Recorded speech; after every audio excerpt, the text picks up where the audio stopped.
Welcome, dear friends, to the Crimson Academy's course on the Tablet of Ahmad. Dear friends, in this course we'll be covering an overview of the Tablet of Ahmad. The Lawh-i-Ahmad, the Tablet of Ahmad, is one of the best known tablets of His Holiness Bahá'u'lláh, translated into English and many other languages.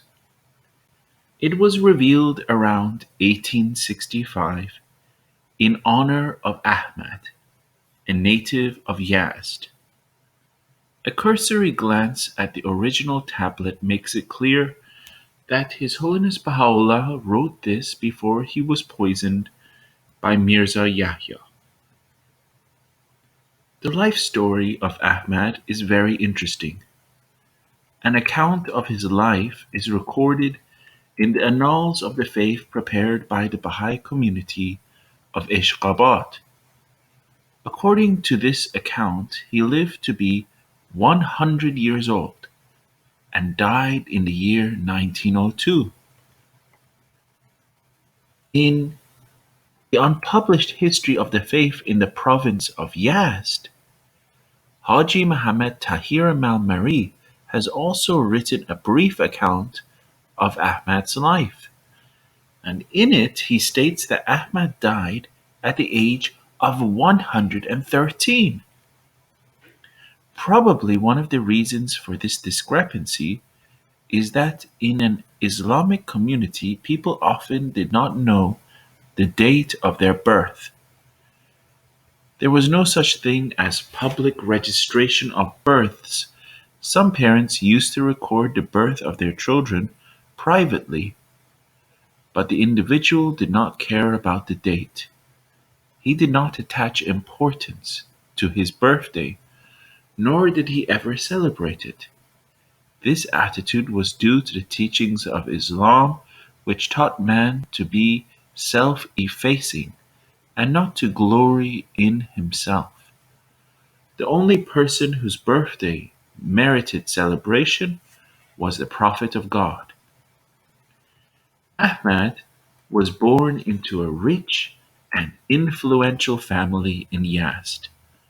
From his early days, when he was still in his teens, he felt a great attraction towards mysticism. At that age, he often secluded himself in a room in order to commune with God. His greatest hope in life was to come face to face with the promised Ghaib. This is the promised one of Islam. He listened to any person who would show him the way, and often sat at the feet of ascetics and dervishes who claimed to possess the divine light within them.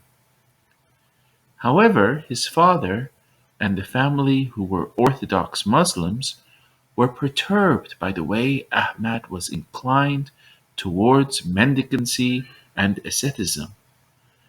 They brought much pressure upon him to relinquish his ideas, but Ahmad's indomitable spirit could not be fettered by orthodoxy. Knowing that the atmosphere of his homeland was not conducive to his spiritual development, Ahmad took the unusual step of leaving his home. In those days, it was a rare occasion for a young person to leave his native town, especially without the consent of his parents. But Ahmad was driven by an irresistible force to find the essence of truth and attain the presence of the Ghaib. Pretending that he was going to the public bath one morning, Ahmad took a bundle of clothes and disappeared. He traveled towards the south until he reached India, where he hoped he might find a clue leading him to his beloved. This was possibly around 1242 AH, 1826, some 20 years before the declaration of the Bab. According to Haji Muhammad Tahir Malmari, Ahmad was over 20 years of age when he left Yazd. He writes, "I was with him for about 4 years during the latter part of his life, when he lived in Munja Bavanat in the province of Fars. He was 20 years of age during the reign of Fath Ali Shah, when Prince Khanlar Mirza was the governor of Yazd. He was then leading an ascetic life, spending his time in prayer and meditation. He was inclined to be a dervish and left Yazd for India in the garb of a dervish. On his way in Bushehr, he came in contact with a baker, and he remained there for some time. He used to recount some stories about this baker, saying that he had a great station in the spiritual realms, was aware of the divine presence, and was reputed to be undergoing spiritual experiences. However, Ahmad left Bushehr for Bombay, where he continued his ascetic life and was engaged in prayer and meditation.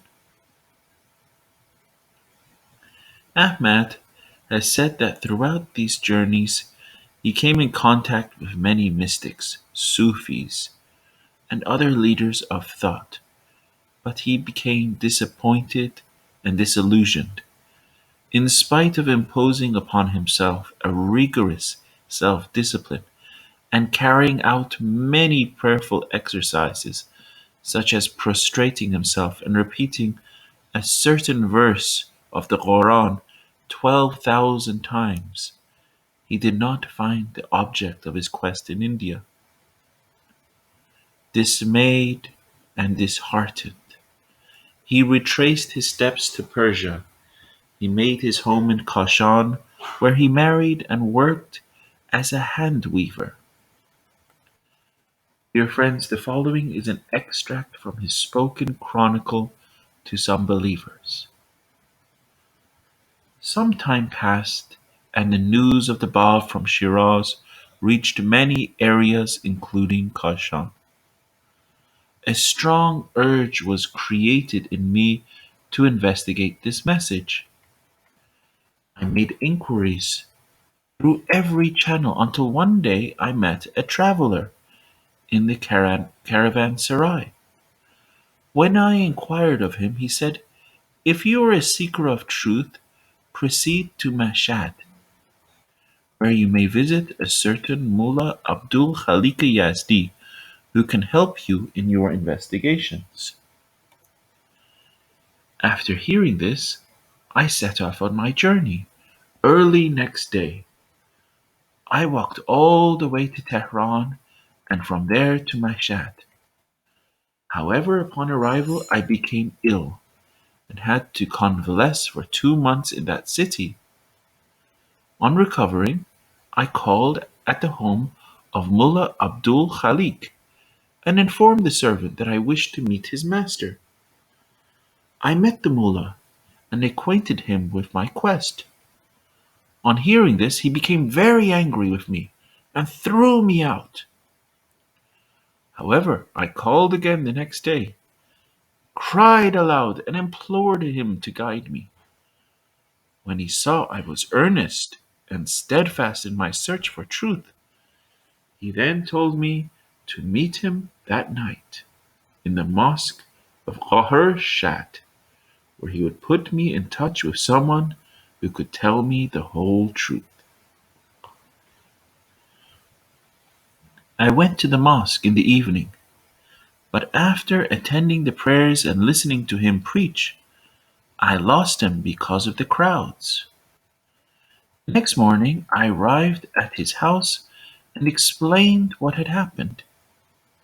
He instructed me to go to the mosque of Pir Zan that evening and promised that he would send someone there to meet me and take me to the appointed place.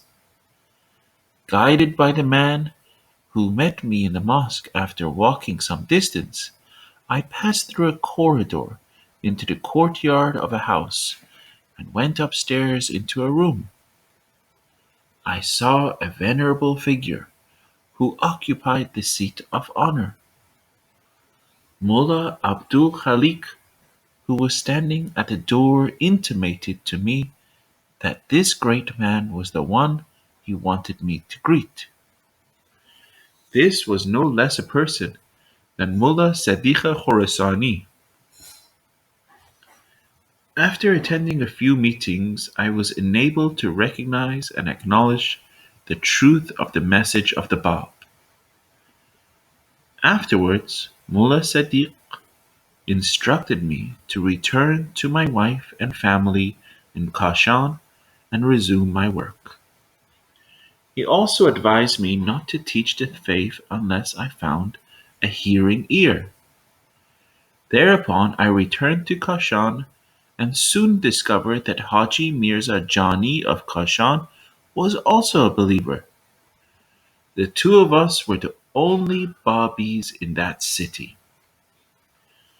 When the Bab was conducted from Isfahan to Tehran, Haji Mirza Jani paid the sum of 200 tumans to the officers in charge of conducting the Bab to Tehran, who allowed him to entertain the Bab in his house, where he stayed for 2 nights. Haji Mirza Jani also invited me to go there and attain the presence of our beloved Lord. Ahmad then describes his meeting with the Bab and talks about his majesty, dignity, and beauty as he conversed with a few of the divines of Kashan. Soon after this, the number of believers in Kashan increased and persecution started. Ahmad continues his story. One day, a number of ruffians attacked the believers and took all our possessions. They even broke all our doors and windows. I hid myself in the wind tower of the house and remained there for 40 days. The friends brought me food and water in secret. Since it became difficult to live in Kashan, I set off for Baghdad. It was about 5 years since Baha'u'lláh had taken up residence in that city. On the way, I met a stranger who was also traveling. Both of us indicated that our destination was Karbala. Throughout the journey, we conducted ourselves as Muslims and prayed according to Muslim rites. On our arrival in Baghdad, I walked in the direction of the house of Baha'u'lláh. I found that my friend was also going in the same direction, and soon I discovered that he was also a Babi. We had both dissimulated our faith. After being admitted to the house of Baha'u'lláh, I attained his presence. He turned to me and said, "What a man! He becomes a Babi and then goes and hides in the wind tower." I remained in Baghdad for 6 years and worked as a hand weaver. During this period, my soul was bountifully nourished from his glorious presence, and I had the great honor to live in the outer apartment of his blessed house. One day, they brought the news of the death of Sayyid Ismail of Zavara. His Holiness Baha'u'lláh said, "No one has killed him. Behind many myriad veils of light, we showed him a glimmer of our glory. He could not endure it, and so he sacrificed himself." Some of us then went to the bank of the river and found the body of Sayyid Ismail lying there. He had cut his own throat with a razor, which was still in his hand. We removed the body and buried it. However, I was basking in the sunshine of Baha'u'llah's presence until the Sultan's decree for Baha'u'llah's departure to Constantinople was communicated. It was 31 days after Nowruz that the Blessed Beauty went to the garden of Najib Pasha. On that day the river overflowed, and they had to open the lock gates to ease the situation. On the ninth day the flooding subsided, and Baha'u'llah's family left the house in Baghdad and went to the garden. Immediately after their crossing, however, the river began to swell again, and the lock gates had to be reopened. On the 12th day Baha'u'llah left for Constantinople. Some of the believers accompanied him, and some, including this servant, had to remain in Baghdad. At the time of his departure, all of us were together in the garden. Those who were to remain behind were standing on one side. His blessed person came to us and spoke words of consolation to us. He said that it was better that we remained behind. He also said that he had allowed some to accompany him, merely to prevent them from making mischief and creating trouble. One of the friends recited the following poem of Sa'adi in a voice filled with emotion and deep sorrow. Let us shed tears as clouds pour down in the springs. Even the stones wail when lovers part. Baha'u'llah responded, these words were truly meant for today. These few stories of Baha'u'llah, which Ahmad has left to posterity, together with this brief account of his own life, constitute the major part of his spoken chronicle. In it, he has not described in detail the tremendous impact which his attaining the presence of the Bab and Baha'u'llah had upon him, nor has he spoken about those 6 glorious years that he lived in such close proximity to Baha'u'llah. But we know that there were very few among the companions of Baha'u'llah in Baghdad who acquired such faith and spiritual insight as Ahmad did. He was vivified by the potency of the revelation of Baha'u'llah and had the capacity and worthiness to acquire from him such great spiritual magnetism and radiance that they dominated his being throughout his long life. Of him, Haji Muhammad Tahir Malmeri writes, Ahmad stayed in Baghdad for some years and attained the presence of Baha'u'llah there. He became the recipient of his bounties and favors. Once he told me that he had beheld the innermost beauty of the Blessed Perfection. He was speaking the truth because he had a tablet in the handwriting of Baha'u'llah which testified that Ahmad had gazed upon his hidden beauty.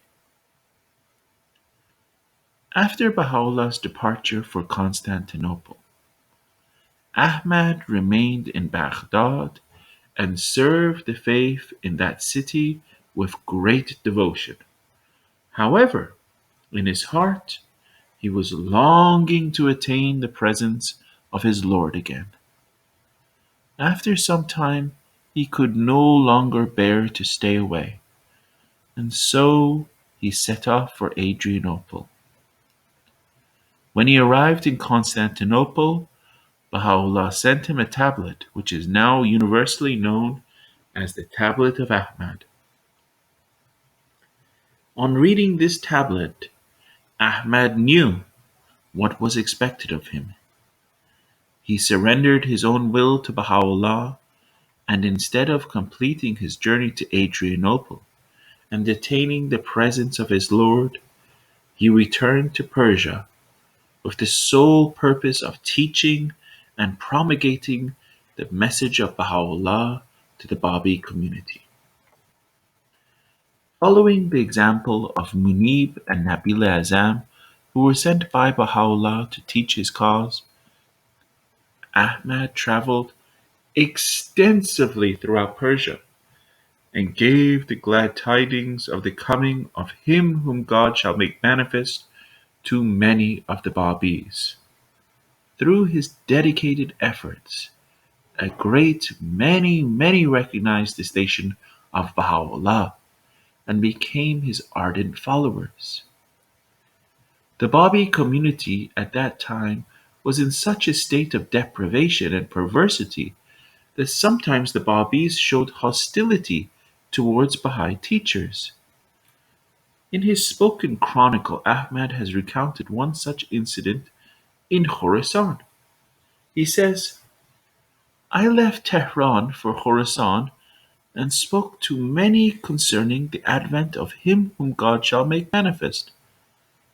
I went to Furuk, the province of Khorasan, in the garb of a dervish, and spoke about him whom God shall make manifest to Mullah Mirza Muhammad and his brothers. In the course of our discussions, they became aggressive and fiercely assaulted me. In the struggle which ensued, they broke my tooth.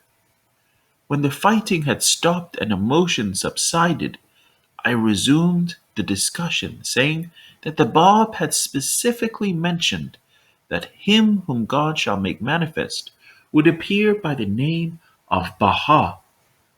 They promised to accept the claims of Baha'u'lláh should I be able to verify my statement. I asked them to bring the writings of the Bab to me. They made an opening in the wall and took out all the writings which were hidden for fear of the enemy.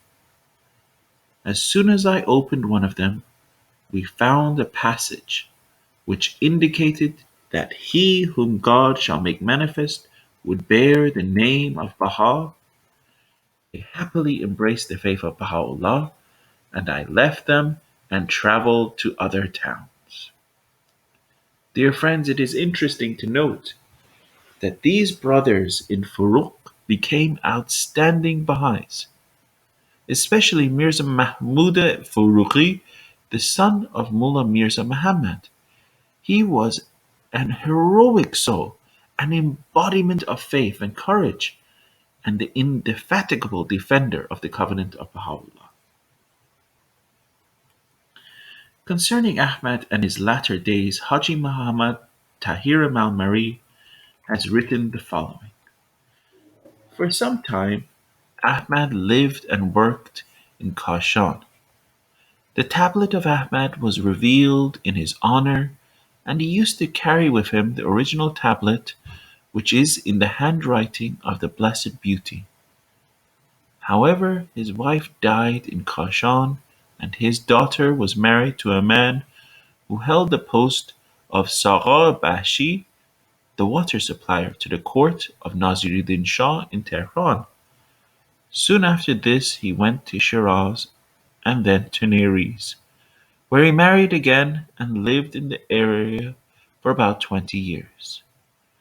He also spent some time in Savistan, the province of Fars. He was a very simple man, pure and truthful. The reason of his coming to Munj was that he wanted to go to Tehran. His daughter had written repeatedly to Aghaya Bashir Elahi, requesting him to arrange for her aged father to go to Tehran, as she longed to see him once again. However, Ahmad was not much inclined to go. He was 96 years of age when he arrived at Munj, but was in the utmost health and vigor. He spent most of his time in reading the holy writings, especially his own tablet, which he chanted very often. He stayed for 4 years in Munj until the Afnan arranged for him to travel to Tehran in the care of his trusted servant. He stayed for some time in Tehran and went for a visit to Qazvin, The Tablet of Ahmad is endowed with a special potency. For this reason, dear friends, the believers often recite it at times of difficulty or trouble. Although a short tablet, it contains all the verities of the cause of Baha'u'lláh and may be regarded as a charter setting out the requirements of faith and servitude for the individual. In it, His Holiness Baha'u'lláh refers to himself as the nightingale of paradise, the most great beauty, and the tree of life, and proclaims his august station to those who are pure in heart. His Holiness Baha'u'lláh announces the advent of the day of God and clearly indicates that he who attains his presence has entered the presence of God. In the opening passages of this tablet, His Holiness Baha'u'lláh announces the exalted nature of his revelation. The terms he has used are such as to leave no doubt for the followers of the Bab that he was unmistakably declaring himself to be him whom God shall make manifest, the promised one of the Bayan. He also makes it clear that only those who are sincere and detached from everything may approach his court of holiness. The fact that His Holiness Baha'u'lláh in this and many other tablets emphasizes sincerity as a prerequisite for recognition of his station is in itself one of the proofs of the authenticity of his message.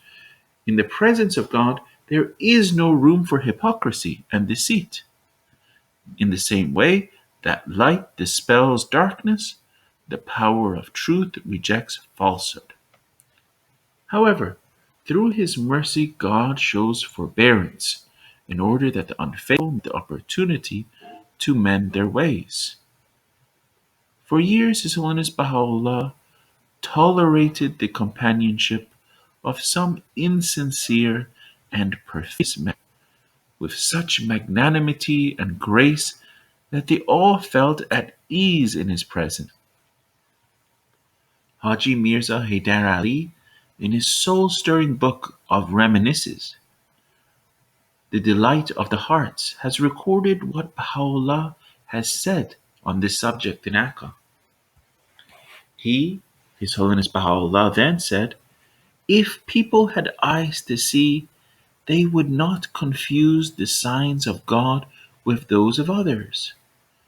By observing the unseemly conduct of some of those who circle around me, they would be enabled to realize to a greater extent the glory, the majesty, the greatness, the power, and the ascendancy of God, the all-sufficient, the sin-coverer, the forgiving, the merciful, he who is patient and forbearing.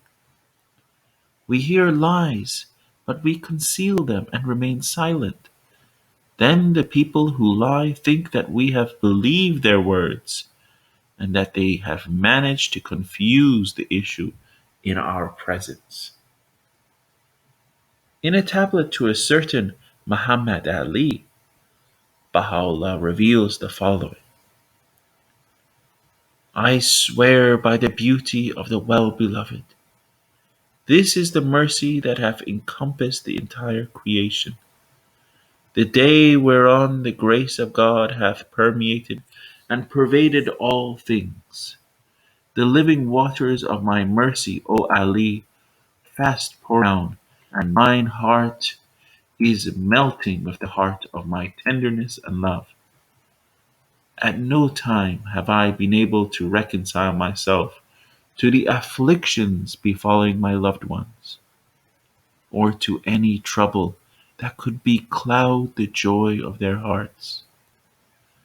Every time my name, the All-Merciful, was told that one of my lovers hath breathed a word that runneth counter to my wish, it repaired, grief-stricken and disconsolate, to its abode, And whenever my name, the concealer, discovered that one of my followers had inflicted any shame or humiliation on his neighbor, it likewise turned back, chagrined and sorrowful to its retreats of glory, and there wept and mourned with a sore lamentation. And whenever my name, the ever forgiving, perceived that any one of my friends had committed any transgression, it cried out in its great distress and overcome with anguish, fell upon the dust, and was borne away by a company of the invisible angels to its habitation in the realms above. By myself, the true one, O Ali, the fire that hath inflamed the heart of Baha is fiercer than the fire that gloweth in thine heart, and his lamentation louder than thy lamentation. Every time the sin committed by one amongst them was breathed in the court of his presence, the ancient beauty would be so filled with shame as to wish he could hide the glory of his countenance from the eyes of all men, for he hath at all times fixed his gaze on their fidelity and observed its essential requisites. Dear friends, in another tablet, His Holiness Baha'u'lláh explains that through his tribute, the concealer, he has concealed the faults and shortcomings of many deceitful men, who has as a result have thought that the manifestation of God was ignorant of their evil deeds. These men did not realize that through the knowledge of God, Baha'u'lláh was fully aware of their wrongdoings, but the sin-covering eye of God had not disclosed their iniquities. Only when they were about to harm the cause of God did he expel them from his presence and cast them out from among the people of Baha. This is how, for example, Baha'u'lláh treated Sayyid Muhammad Isfahani or Haji Mirza Ahmad Kashani and several others who for years were associating with him.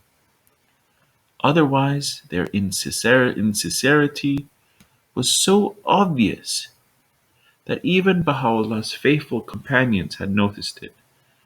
Eventually, he dismissed these unfaithful souls and they threw in their lot with Mirza Yahya.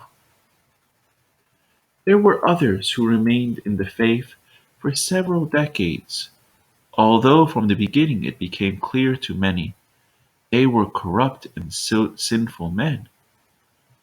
Notorious among them were Jamala Burujirdi, entitled by Baha'u'lláh Ismail Jamal, the name of God Jamal, and Sayyid Mehdiya Dahaji, entitled Ismail Mehdi, the name of God Mehdi.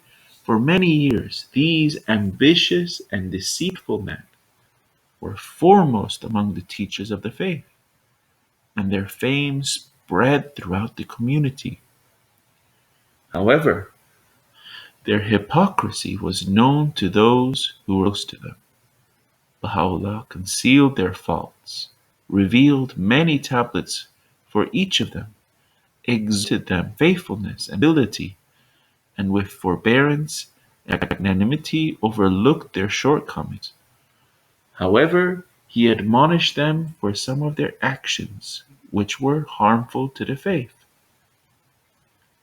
For example, on one occasion, two outstanding believers, one of whom was later appointed by Baha'u'lláh as one of the hands of his cause, were on their way to the province of Khorasan to meet the believers and teach the cause.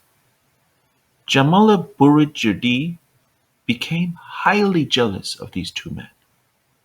Secretly, he warned the friends to keep away from them and introduced them with a vulgar term as two foreboders of evil. This action evoked the wrath of Baha'u'lláh. The veil of concealment which for years had protected Jamal in the hope that he would repent was now rent asunder. The sin-covering eye of God, which through loving kindness had watched over him for so long, was withdrawn.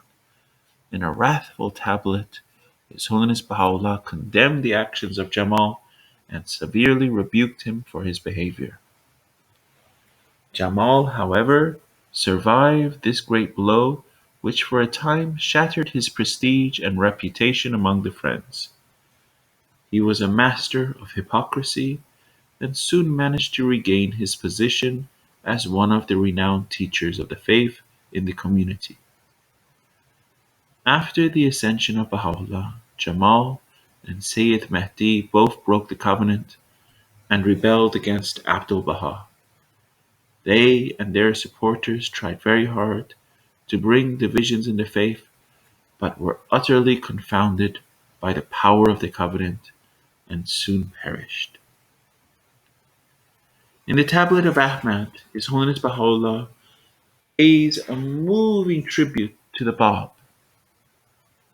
and affirms that he was the king of messengers. This statement, which constitutes one of the basic beliefs of the followers of Baha'u'lláh, had a special significance for Baha'i teachers in those days, for their primary mission was to teach the cause of Baha'u'lláh to the members of the Baha'i community. Those who have denied and opposed the manifestations of God have always resorted to using the two weapons of the weak, namely persecution and the dissemination of false propaganda.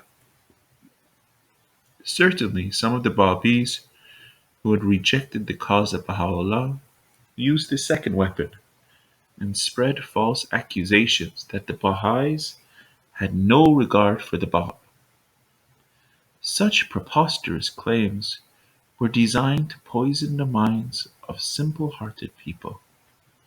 Baha'u'lláh in this tablet and many others which were revealed in this period extols the station of the Bab, refers to the Bayan as the mother book, and enjoins on all to obey its laws and ordinances. However, most of these laws were later abrogated when Baha'u'lláh formulated the laws and ordinances of his faith in the Kitab al-Aqdas, the Most Holy Book, which became the mother book of this dispensation. One of the most illuminating passages in the Tablet of Ahmad is the following: O people, if ye deny these verses, by what proof have ye believed in God? Produce it, O assemblage of false ones. Nay, by the one in whose hand is my soul, they are not, and never shall be able to do this, even should they combine to assist one another. In this challenging statement, His Holiness Baha'u'lláh reaffirms that one of the mightiest proofs of his divine station is his word. In his writings, Baha'u'lláh states that the first testimony which establishes the truth of the manifestation of God is his own self. Often it is said that the proof of the sun is the sun itself. These are the words of Baha'u'lláh revealed in the Lawh-i-Ahmad. Say, the first and foremost testimony establishing his truth is his own self. Next to this testimony is his revelation, for whoso faileth to recognize either the one or the other, he hath established the words he hath revealed as a proof of his reality and truth. This is verily an evidence of his tender mercy unto man. The disciples of Baha'u'lláh, who were endowed with pure hearts and had the inestimable privilege of attaining his presence, were similar to those who have seen the sun with their own eyes. They witnessed the glory of his revelation and were in no need of proofs, The arguments, controversies, and doubts are always heard from those quarters which are placed in darkness. In this day, however, in order to recognize the station of Baha'u'lláh, we must turn to his words. For the word of the manifestation is endowed with spiritual forces beyond the ken of man. No human being, however accomplished, not even the whole of the human race put together, could ever hope to create such spiritual potency as is revealed by the Word of God.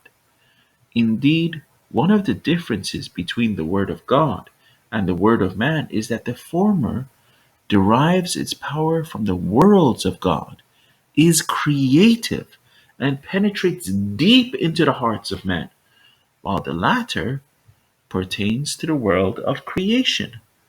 It is limited and basically impotent. The world of man has no lasting influence upon society unless it derives its potency from the teachings of God. History has amply demonstrated the power of the word of the manifestations of God. Moses appeared poor and helpless in the eyes of Pharaoh, but his word had such influence as to defeat the forces of tyranny and transform the children of Israel from a state of bondage into that of sovereignty. Christ was condemned for proclaiming a new message. The civil and ecclesiastical authorities, hand in hand, crucified him in order to destroy his cause. His word, however, potent and creative, penetrated into the Western world, changed the hearts of millions and millions, swept aside the standards of the Roman Empire, and reared a new civilization in its place. And likewise, Muhammad, often misunderstood in the West, revealed the Word of God as recorded in the Quran. His teachings and words shaped the conduct of a multiracial nation for centuries, and now, after 1,000 years, the influence of his words and the signs of his sovereignty are discernible among the Muslim communities. The utterances of the Bab and Baha'u'lláh constitute the word of God for this age. So tremendous has been the effect of their words that thousands of men and women have gone to the field of martyrdom and given their lives in order to promulgate their teachings. The Old Testament, the New Testament, the Quran, the Babi and Baha'i scriptures all have been the source of guidance, inspiration, and spiritual life for many millions. No other book, however exalted its theme, and there are millions of them, has had a comparable influence upon the minds and souls of men as these heavenly books. A careful study of the faith of Baha'u'lláh will demonstrate that the efficacy and potency of his words are unprecedented in the annals of mankind. We can already witness the creative power of the words of His Holiness Baha'u'lláh within the present society. Dear friends, to cite one example, Baha'u'lláh wrote only a few lines in the Kitab Aqdas, enjoining upon his followers to establish in every town a house of justice, at present known as a spiritual assembly. This injunction, written just over 100 years ago by a prisoner in Akka, and exerted such an influence upon the hearts that thousands and thousands of men and women from all walks of life, of all colors and backgrounds, left their homes, scattered throughout the world, pioneered to the most inhospitable outposts of the globe, suffered untold hardships and difficulties, sacrificed their substance, and poured out their resources in order to establish these institutions. And they are continuing to carry out this commandment until every locality on this planet has its house of justice. Such is the creative power of the Word of God, uttered by His Holiness Baha'u'lláh. The same is true of every other commandment issued by the same supreme pen. Addressing the unbelieving Arabs, the voice of God proclaims in the Quran, "And if ye be in doubt as to that which we have sent down to our servant, then produce a surah like it, and summon your witnesses beside God, if ye are men of truth." When this verse was revealed, a few learned men among the unbelievers composed some verses and publicized them, saying that they were much more eloquent than the words of Muhammad. But they did not realize that their verses could not influence a soul, whereas the Quran revolutionized the lives of millions throughout the world, and in its own time created a great civilization, embracing many nations. These words of Baha'u'lláh in the Tablet of Ahmad: "Produce it, O assemblage of false ones," echo the words of the Quran, but with this greater challenge: "Nay, by the one in whose hand is my soul, they are not, and never shall be able to do this, even should they combine to assist one another." Another proof of the manifestations of God is the manner in which they influence society. This is a unique phenomenon which no man can ever hope to equal. Dear friends, let us consider some of the ways and means by which a human being can become a leader and establish a following for himself. History shows many examples. For instance, a despotic ruler can rely on his power to subdue millions under his leadership.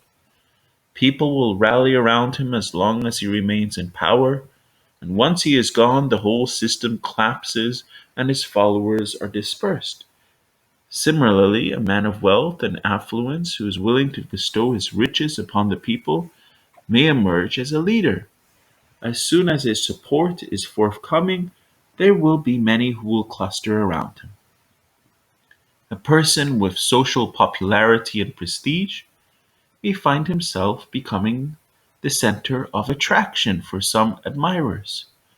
A strong willed man, by appealing to the lower nature of man or exciting the people's sentiments, may succeed in bringing about an uprising or a revolution in which he himself becomes a focal point.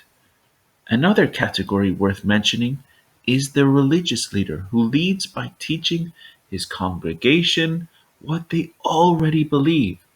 Should he ever decide to teach them something new and persist in doing this, he is almost bound to be dismissed from office. In all these examples, the leader must rely on some worldly agency in order to succeed in his plans to influence people. Such an agency could be earthly power or wealth or social or political prestige or religious leadership or many more.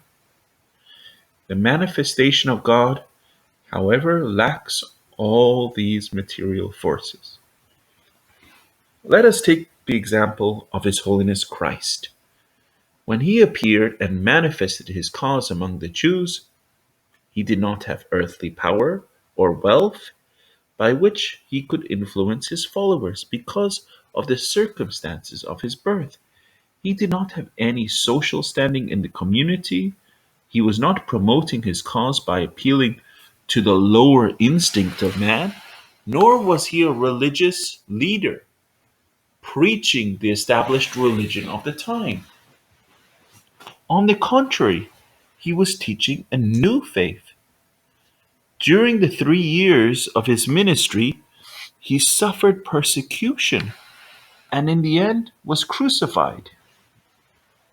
Yet there was a mysterious power in his cause which penetrated the hearts of many people who became his followers. And even after the lapse of almost 2,000 years, Millions still turn to him in devotion and love. Dear friends, this demonstrates the power of the Holy Spirit and shows the contrast between human enterprise and divine revelation. Similarly, the cause of Baha'u'lláh is spreading and being established throughout the world solely through the power of God. However, being the supreme revelation of God, it is endowed with a potency greater than all the revelations of the past. Though its author spent 40 years of his ministry in exile and imprisonment under the most cruel circumstances, though the forces of two despotic potentates were leagued against him, yet in the course of that ministry he never sought assistance for the promotion of his faith from anybody, nor did he try to establish it through compromise, expedient measures, or material means. With a meekness that is characteristic of all the manifestations of God, he submitted himself to his enemies and bore with resignation and patience the wrongs they inflicted on him. In spite of bitter opposition, however, the proclamation of his message from his prison cell reached the ears of the most powerful rulers of the time.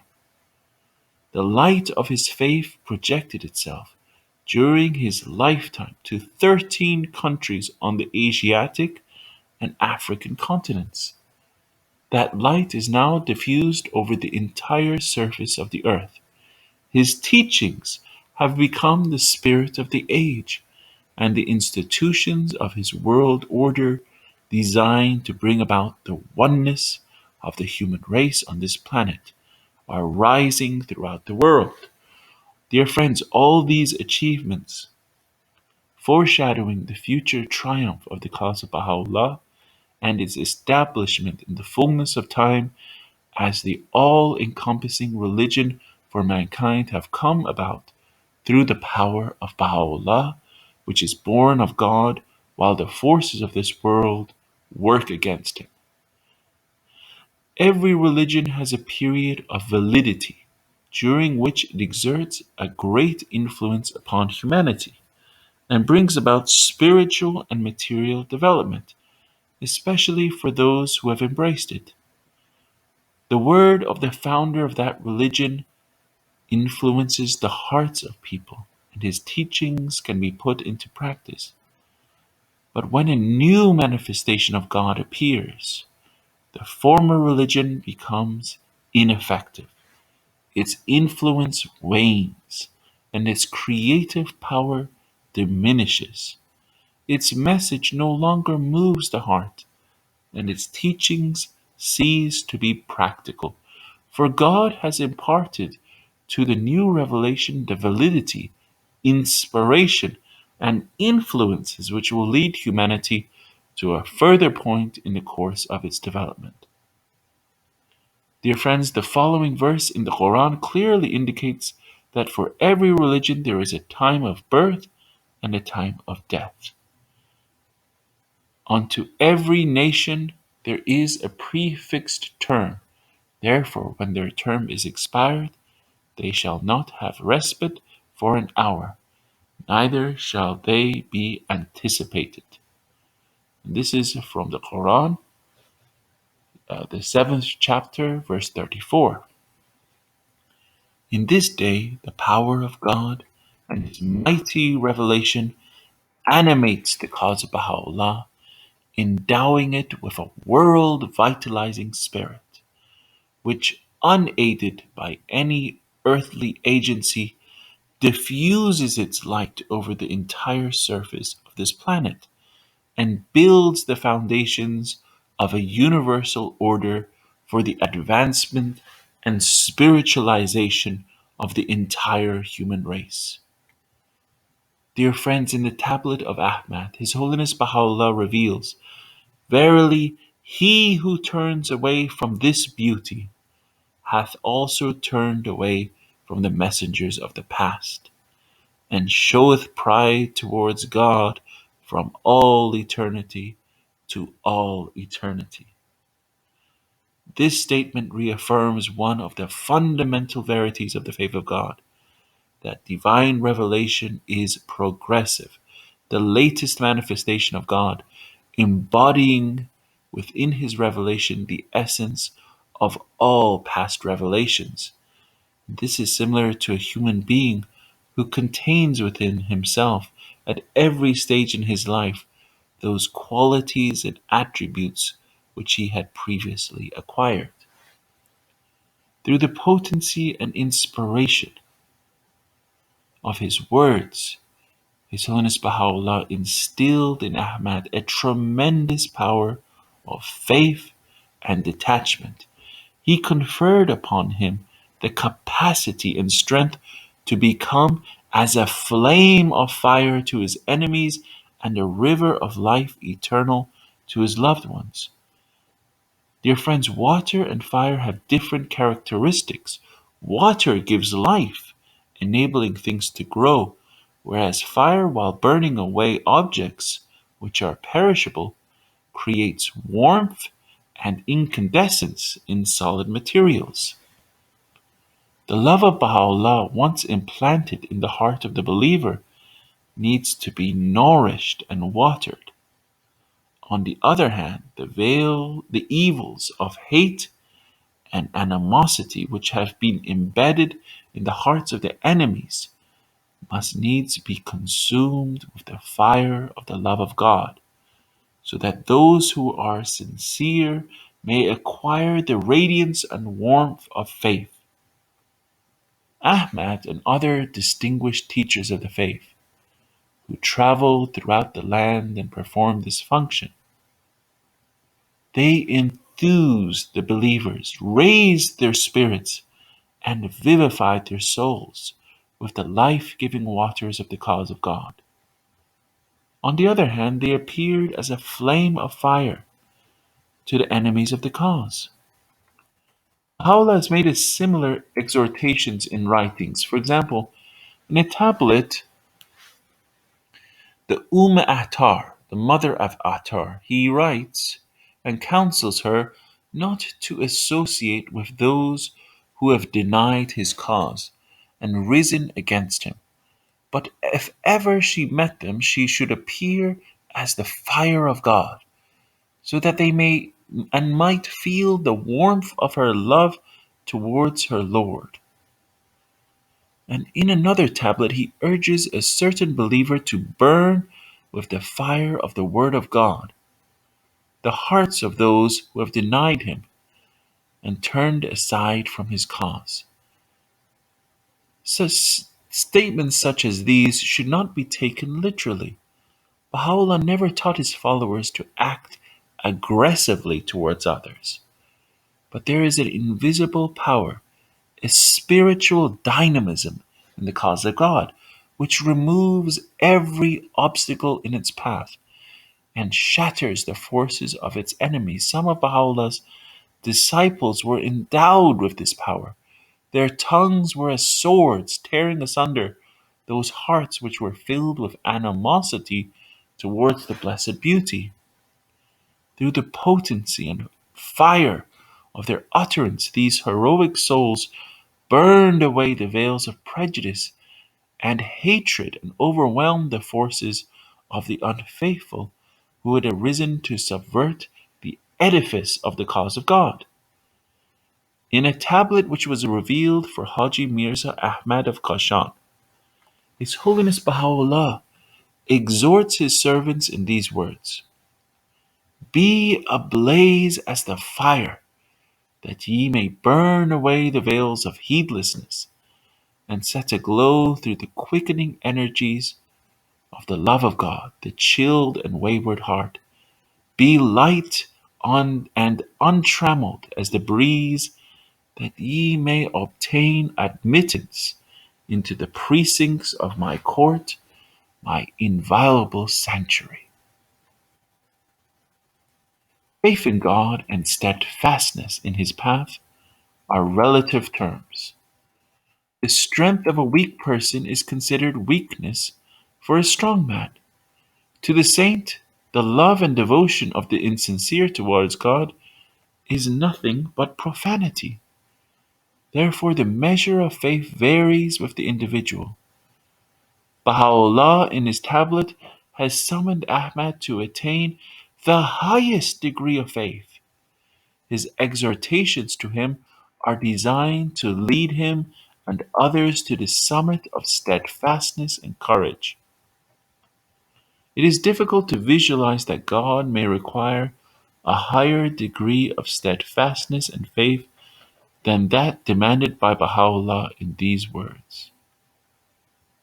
And be thou so steadfast in my love that thy heart shall not waver, even if the swords of the enemies rain blows upon thee, and all the heavens and the earth arise against thee. These words of Baha'u'lláh may well serve as a criterion by which the individual may determine whether he has said this tablet with absolute sincerity. The sign of sincerity is that the believer rises to such heights of faith and steadfastness that his heart does not waver even if he finds himself faced with martyrdom at the hand of the enemy. The fact that Baha'u'lláh has established this exalted standard of faith is in itself a proof that many people will arise and achieve it. For the words of Baha'u'lláh are creative, and the moment he uttered them, he instilled a new spirit of courage into the hearts of those who had truly recognized him. Not only had Ahmad become endowed with the power of faith, but many others reached the loftiest heights of certitude and heroism. These souls completely banished every trace of trepidation and doubt from their hearts, remained steadfast as a mountain in the cause of God, and fearlessly faced their executioners.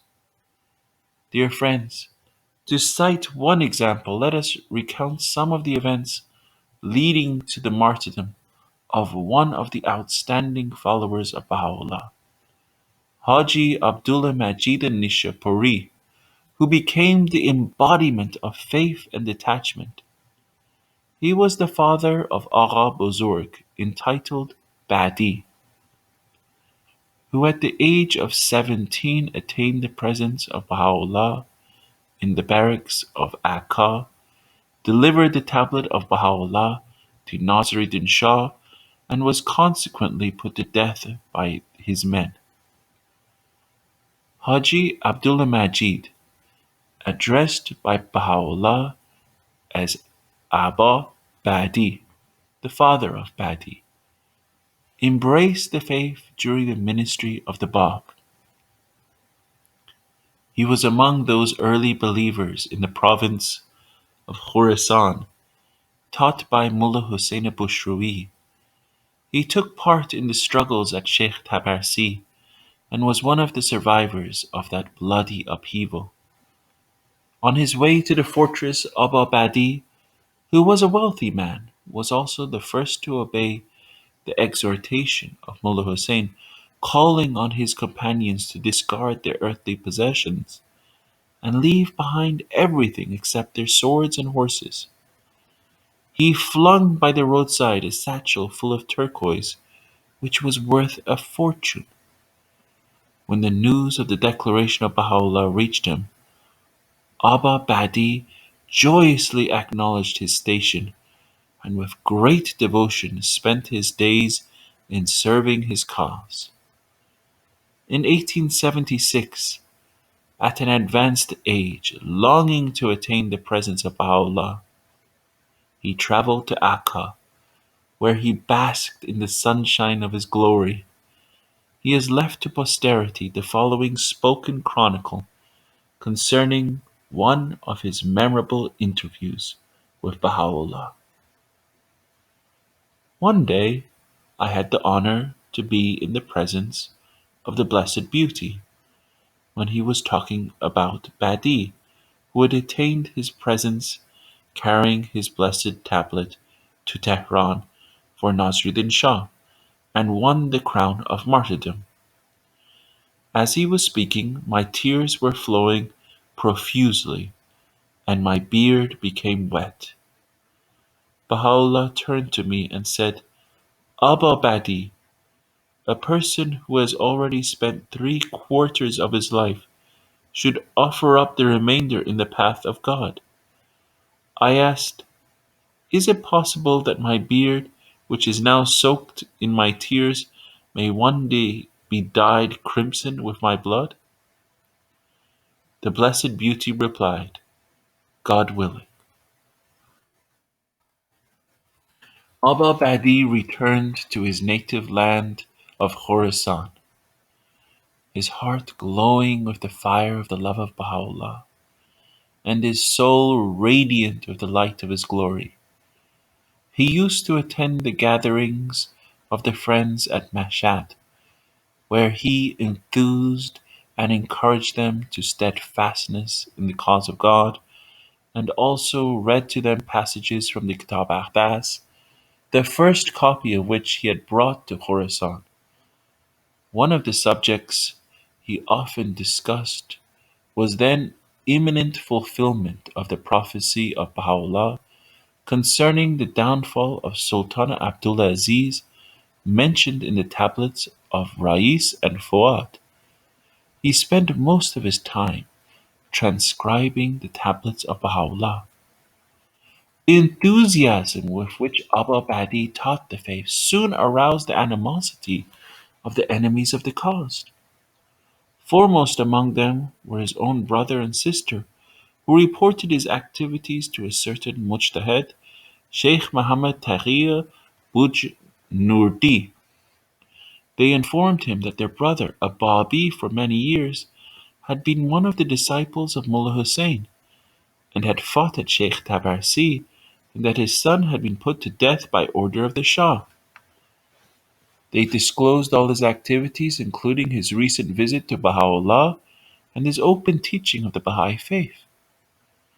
The mujtahid was alarmed by these reports and dispatched 2 of his men to question Abba Badi, who openly spoke to them about his beliefs and proclaimed the message of Baha'u'lláh to them. This open confession of faith meant that there was no difficulty then in issuing his death warrant. This was in 1877, 1 year after Abba Badi had attained the presence of Baha'u'lláh in Akka. He was then 85 years of age.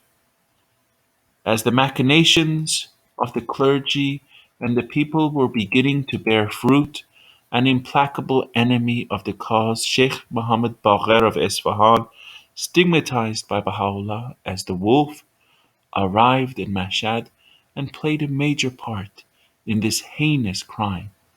At first he ordered that Abba Badi appear before him. When the latter did not pay any attention to his orders, he joined hands with the forementioned Sheikh Muhammad Taghi and the certain Sheikh Abdur Rahim, who was foremost among the divines of Khorasan. These 3 mujtahids sent a petition to Prince Muhammad Taghi Mirza, the Rukn Dawlah, a brother of the Shah, and the governor of Khorasan, demanding the execution of Abba Badi. The prince was good-natured and very reluctant to harm the Baha'is, but could not resist the enormous pressures which were brought to bear by the clergy. He issued orders for the arrest of Abba Badi, who was taken into custody. But the Rukn Dawlah, unwilling to harm the prisoner, did not pursue the matter any further. The divines became impatient with him and took their complaint to Nasruddin Shah. The king issued orders that the victim should be freed only if he denied allegiance to the new faith. After this, Sheikh Muhammad Baqir kept on pressing the prince for execution. He went to the home of the governor and discussed his evil plans with him. These involved tying Abba Badi to an airborne balloon, which had just been brought to Mashhad as a novelty, and letting him fall to his death. As discussions were proceeding, a tragedy struck the home of the prince. His young daughter, to whom he was very attached, fell into a pool in the house and was drowned. The grief-stricken prince left the meeting, and Sheikh Bagher's plans had to be abandoned. The wife of the prince was convinced that the tragic death of her daughter had come about as a punishment from God for inflicting imprisonment upon the aged Badi. She rebuked her husband very sternly, and the only thing he could do was to order the transfer of Badi to other quarters whose officer in charge was friendly to the Baha'is. Sheikh Mohammed Bagher, who could no longer tolerate the passive attitude and delaying tactics of the prince, sent another complaint to the Shah. For the second time, the monarch instructed the prince to release the prisoner if he recanted, otherwise to deal with him in accordance with the law of religion.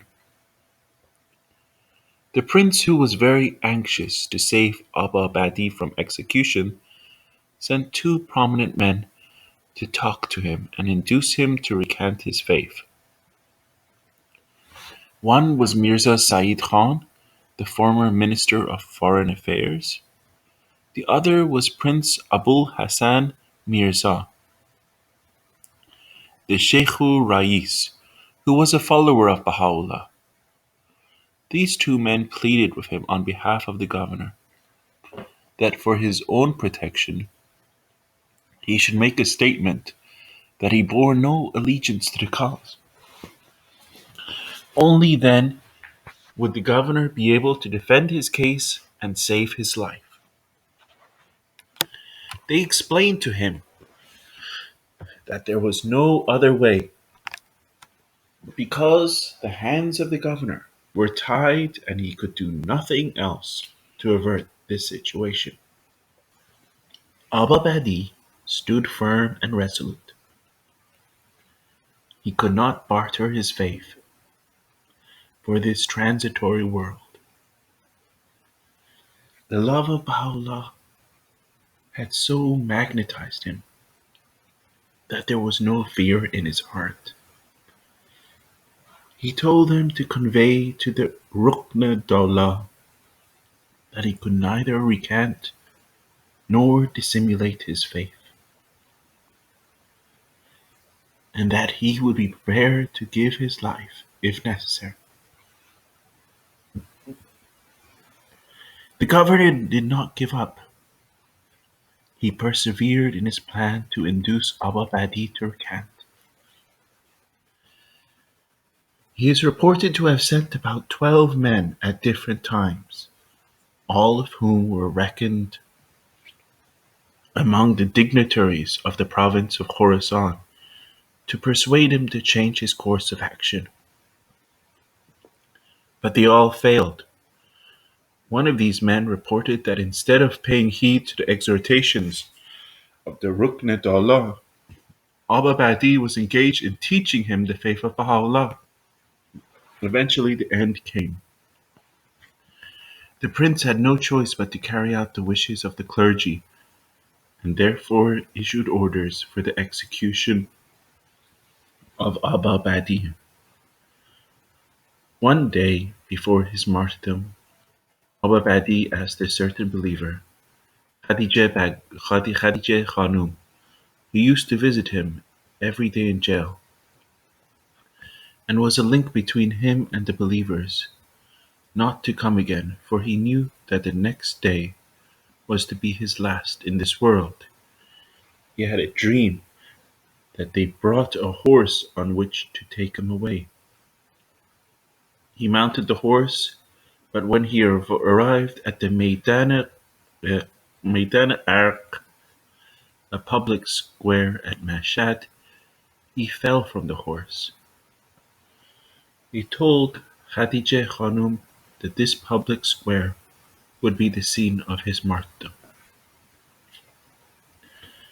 The following day, the jailer secretly informed the believers that the fateful hour had arrived and the execution would take place that day. The friends, grief-stricken, gathered in the house of Babiye, praying and waiting for news. In the meantime, a number of government officials, the executioners, and a large crowd of people had gathered outside the prison.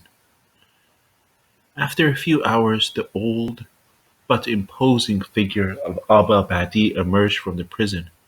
His radiant face and white beard gave him a dignified bearing, while the heavy chain around his frail neck made him the very picture of meekness and resignation. He was conducted, amid the jeers and insults of a hostile crowd, to the court of the governor. On the way he faced the spectators, and beaming with joy recited these two lines of a celebrated Persian poem. To God's pleasure we are resigned. A chained lion feels no shame. To my neck the beloved's cord is tied. He leads me whither his will or deed ordains. In the government house he appeared before three people: the governor, the forementioned Mirza Said Khan, and Sheikh Muhammad Baqir. The latter, addressing Abba Badi, said, "We have no doubt about your being a Baha'i, but if you are not, you must now execrate and denounce the founders of this faith." Abba Badi refused to do so. The Sheikh then asked him, "What was wrong with Islam that you became a Baha'i?" Abba Badi spoke about the beliefs of the followers of Baha'u'lláh, and concluded his statement by saying that the reality and the essence of Islam was within this faith. Next, the governor pleaded with Abba Badi to comply with the Sheikh's orders, but he again reiterated his refusal. The Sheikh insisted that unless he uttered words of execration against Baha'u'lláh, he must be put to death. Mirza Said Khan, who had previously interviewed Abba Badi in the prison, was perturbed by the attitude of the Sheikh, and stated that he found nothing in the prisoner's statements to indicate that he was an infidel and blasphemous, deserving of death. The Sheikh, angered by these remarks, merely pointed out to Mirza Said Khan that he could not hope to secure the prisoner's freedom with these words, and thus deal a blow to the faith of Islam. Addressing the governor, the Sheikh then reiterated his verdict of death, and the former ordered his men to carry it out. Abba Badi was led by the executioners to Maidan-e-Arq, where great crowds had gathered to watch him die. One of the friends pushed his way through the people until he came close to him. There he pleaded with him to recant at the last moment, saying it would save his life and would do no harm to his faith. In reply, Abba Badi recited this Persian poem: "Set thy trap for another bird. This is the phoenix, and it nests high." The governor, who was very reluctant to shed the blood of a holy and innocent man, hoped that the fierce scene of execution might frighten Abba Badi and induce him to recant. Just as the execution was about to take place, a special envoy from the governor arrived at the scene, and for the last time pleaded with him in vain to save his own life. But Abba Badi was the embodiment of steadfastness in the cause of God.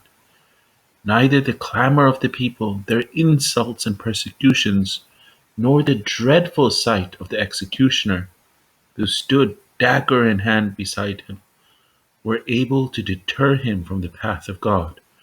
Most probably at the height of his ordeal, his soul was communing with Baha'u'lláh, longing to take its flight to the realms of the spirit His thoughts must also have been focused on those memorable hours he had spent with his Lord in Akka, and the martyrdom of his beloved son at the age of 17, the pride of the martyrs of the faith. Surrounded by thousands and thousands who were steeped in prejudice and hatred, hurling foul abuses and curses at him, this great hero, this old man of God, glowed with the fire of faith and certitude. He stood serene and calm, unperturbed by the ferocity and brutality of his persecutors. At last the officer in charge gave the signal, and the executioner, dressed in red, stepped forward. He removed Badi's headdress, his shawl and cloak, brought him a bowl of water, turned him to face the Qibla of Islam, and with a powerful stroke of the dagger, ripped him open from waist to throat. His head, exposed for the public to see, was placed on a marble slab, and his body dragged through the bazaars until it was abandoned at the city morgue. Many ruffians stayed near the corpse and prevented his family from approaching it.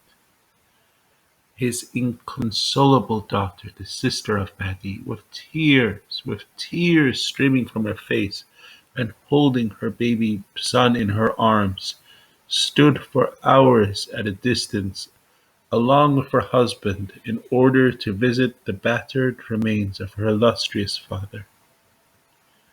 But the mob kept on hurling stones after stones at them, and she was forced to leave the scene in an agony too heartrending to describe.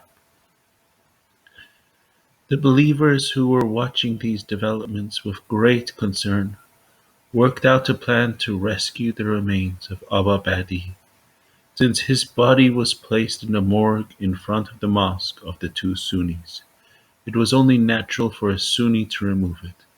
So one of the Baha'is, dressed in the garb of a Kurd and accompanied by two others, managed to take the body, carry it out of the city gate, and bury it in the day and the dead of the night at a disused cemetery. Thus ended the life of one who, till the end, stood firm and immovable as a mountain in the cause of his Lord, and with his own life blood testified to his truth. He amply demonstrated the power of Bahá'u'lláh, who through a single word had created a new race of men, and instilled into them such faith that they became the embodiments of these words: "And be thou so steadfast in my love, that thy heart shall not waver, even if the swords of the enemies rain blows upon thee, and all the heavens and the earth arise against thee." Thank you, dear friends.